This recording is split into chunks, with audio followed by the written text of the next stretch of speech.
All right, we're going to finish up The Boy Who Invented TV. His favorite one was repairing radios. I'm going to go back and find out what's he talking about. His favorite what? But Philo was forced to quit college at 18 after his father died.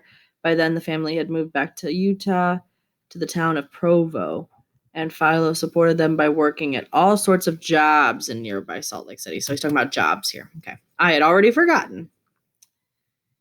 His favorite job was repairing radios.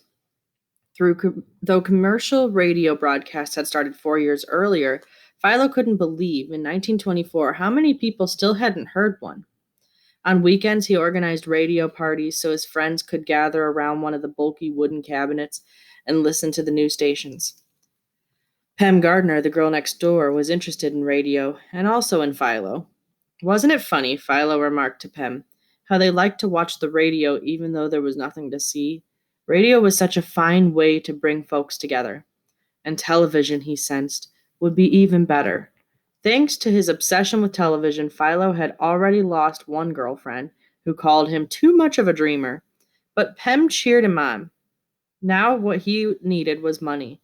He grew a mustache to look older, bought a new blue suit, and started to call himself Phil. Phil instead of Philo.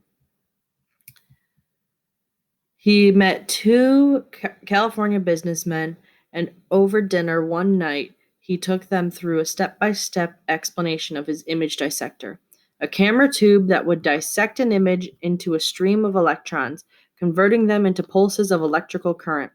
A receiver would capture the current, then convert it back into points of light, the original image. As he talked, he got more and more passionate. After scanning images line by line, just like rows in a potato field, this machine would beam them into homes. That was the best thing about the television, he said. It would let families and whole communities share the same stories.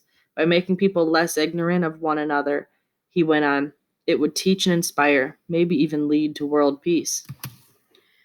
So why is it important for him to invent TV? What does he think TV is going to be so good for? You should have said something like Philo believed television could bring people together, create a more peaceful world. People will be less ignorant of one another, is really what it said there. Lead to world peace, all that. The two businessmen exchanged looks, then agreed to put up $6,000 so Philo could build the first model. They gave him a year to make it work. Philo hit upon a way to work 24 hours a day. He set himself problems to solve while sleeping. He filed for several government patents that would protect his ideas for the next 17 years. It was important to him to keep control, to get credit. On their wedding night, he turned to Pem. I have to tell you, there is another woman in my life, and her name is television. Ugh. Pem helped out. Their first lab was their dining room table in Hollywood. Pem learned to use a precision welder to make tube elements. Everything had to be built from scratch. When they needed a break, they went to one of the new talking movies. Finally, they got the lights, wires, and tubes to work in unison. But at the first demonstration, Philo forgot one item. He failed to take the power surge into account. The entire image dissector exploded. Pem, who took notes about everything, labeled this experiment Bang, Pop, Sizzle. So how was Philo able to build the image dissector? Rereading may help you. So Philo was able to build the image dissector with money from two businessmen. He and Pem were able to make all the parts. So that's another thing that kind of led him to getting closer to building the TV. He's got this loan of $6,000. That's really going to get things moving. Unfortunately, it takes money sometimes to get an idea moving and get things going that are really going to help you. That's why Shark Tank exists. That's why, when they want to make their business success, they need to get a loan. Still, Philo was able to find new investors who gave him another year. At his new lab in San Francisco, Philo met the deadline. In 1927, a small group of people watched as the first image of history flickered on a TV. He said, "That's it, folks, we've done it. There you have electronic television." That first image was not fancy. It was a straight line, blurry and bluish. Later, he was able to show a dollar sign and then the motion of cigarette smoke.